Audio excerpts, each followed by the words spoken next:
throwing shit at the pilot. Niggas be broken, be sobbing, but still talking shit like they violent. Okay, before we start this video, I want to thank the sponsor of this video, Hardwood Amino. Now, they already sponsored one of my past videos and I really appreciate them, and I'm glad to collaborate with them once again. If you guys don't know what the app is, it's basically an app dedicated to basketball. So think of Twitter, except everything you see is basketball. The concept is just great. Inside this app, there is the news feed where you can see the latest news in the NBA, obviously created by the community since this is community powered. You also have your following tab with the people that you follow. So again, it's like Twitter, like Instagram, except everything is just basketball. Also, there is a chat page where you can join public chats, and this isn't like Omega where you go on and you talk with creepy people. These are actual people that know basketball, that love to talk about basketball, and I have been in chats like this, and the conversations I have in these chats is pretty amazing. So again, all the links will be in the description. Now, as you've seen by the title of this video, I will be talking about the top 5 most improved player candidates in no particular order. I'm just gonna make a case for each one, and then you guys can vote in the app itself. But with that being said, let's go ahead and get right into the main video. The Most Improved Player Award, or what I like to call the Late Bloomer Award. This award is given out to the players that exceed expectations and become stars out of nowhere. Some of the NBA's best players have won this award, such as Jimmy Butler, Kevin Love, and Paul George. I usually wouldn't do a video on an award like this, but there really is a discussion to be made about the award this year, as I'm seeing a lot of breakout players this year, for one reason or another. Now, with that being said, here are my top 5 candidates for the Most Improved Player Award, and no, they're not in any order. Eric Gordon. Eric Gordon is a forgotten name in the NBA. For the real basketball fans out there, you would remember a time where people were actually putting Eric Gordon as a top 5 shooting guard in the league among the likes of Kobe Bryant and Dwayne Wade. Like, that's how good this guy was supposed to be.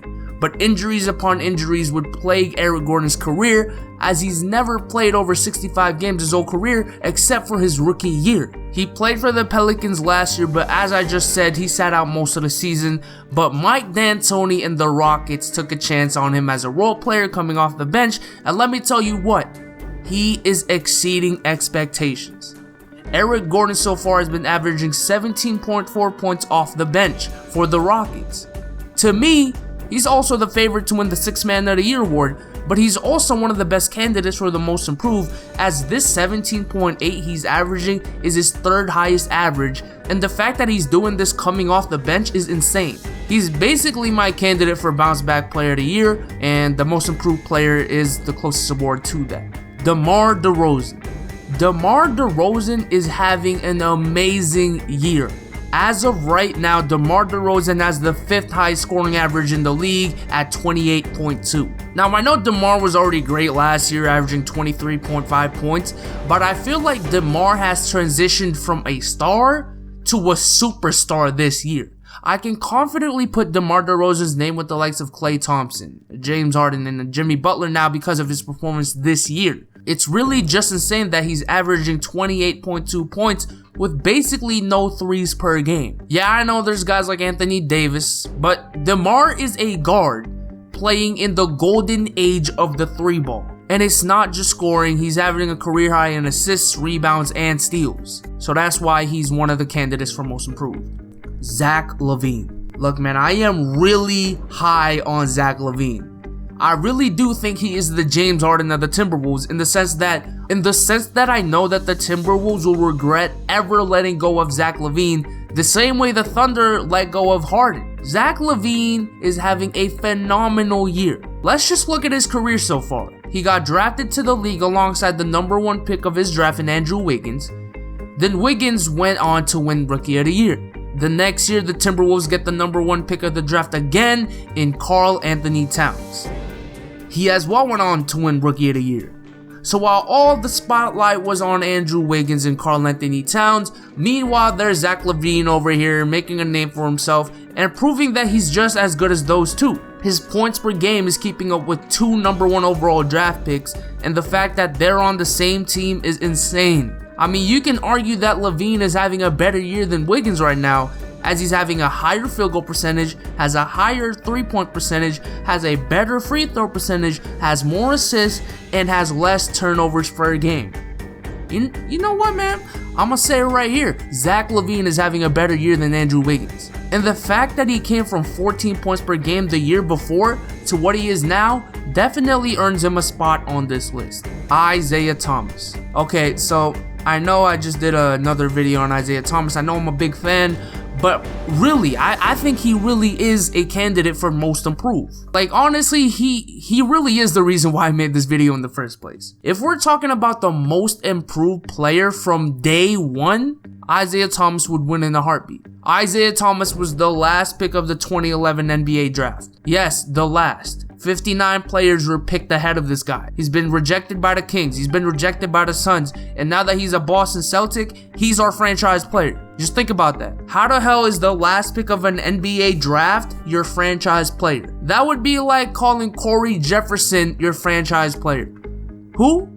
Exactly. Look him up. Look him up. Anyways, Isaiah Thomas is averaging 28.7 points per game right now, only 0.2 away from the second leading scorer in the league in James Harden. Like, there's a legitimate case in saying that Isaiah Thomas should get the starting spot at the All-Star game this year, and the only one that people are saying should start over him is Kyrie Irving. Do you know what that means? We're literally having a debate between who's better, the first overall pick of the 2011 draft or the last overall pick of the 2011 draft. That's how much Isaiah has improved. Oh, and did I mention he's the shortest player in the league? I'm just saying. Giannis Antetokounmpo, the Greek freak. Look, let's not even talk about stats. Let's not even talk about stats. Just look at his body from last year to this year. That is a lot of muscle. Hell, let's look at his body since his rookie year. Now, those are gains. Look, we've said this a lot of times. If this guy gains a few pounds, he'll be unstoppable. Not a lot really actually gain weight like we expect. Yeah, they gain some definition, but to this extent? Like, just this physical improvement alone deserves him a spot on this list. And now let's add the stats. Well, let's just say he's basically having a career high in every stat. 23.7 points, 6 assists, 9 rebounds on 54% shooting. And the fact is that's an insane improvement from his already impressive stat line last year of 17 points, 4 assists, and 7 rebounds. Not only has he become one of the best offensive players in the league in a matter of a season, he's also become one of the best defenders as he's averaging 2 steals and 2 blocks as well. Like, honestly, he might be the second best player in the East, and that's coming from a guy who didn't make the All-Star team last year. And the fact that he's only 22, is just scary. Look, I'm not trying to draw any comparisons, but at the same age, Giannis is averaging basically the same amount of assists, more rebounds, more blocks, more steals, a better field goal percentage, and a better free throw percentage than the 3-time champion, the king, LeBron James, in 5 less minutes. And you can't even make excuses because they played the same number of years to this point, and LeBron's been starting since day 1 while Giannis didn't really start until his second year. Okay, now with that being said, again, the poll will be in the description. You guys can vote on who you think is the most improved player of the year. But with that being said, I am out. Peace.